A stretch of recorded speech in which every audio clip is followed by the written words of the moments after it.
দিয়ে মার খাওয়াবেন। তা পুলিশ মনে সবই আপনারই চেনা নাকি? আমার কোনো চেনা নাই। মিস্টার সরকার, আপনার ছেলে মদ খেয়ে মাতলামি করছে আর আপনি ওর হয়ে ওকালতি করছেন। মদ খেয়েছে? ও মদ খেয়েছে তো? কত মদ খেয়েছিস রে বাবা, কত?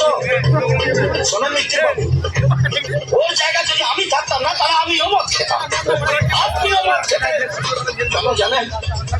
কারণ মানুষ সব আঘাত সইতে পারে, ভালোবাসার আঘাতটা সইতে পারে না। কথা বলছেন? এটা আপনার ছেলের মানসিক বিকার। আমার মেয়ে জীবন ও অতিষ্ঠ করে তুলেছে। তাই যদি হবে তাহলে আপনি আপনার স্ত্রীকে পাঠিয়ে ছবিটা ফেরত নিয়ে গেলেন কেন? আপনার মেয়ে যদি আমার ছেলেকে ভালো নাই বাসে তাহলে ওই ছবিটা উপহার দিয়েছিল কেন? এইসব কথার উত্তর আমি আপনার মতন একজন মাছের ব্যবসায়ীকে দেব না। ও, তাহলে কাদের উত্তর দেবেন? আপনার মতো সরকারি কর্মচারীদের?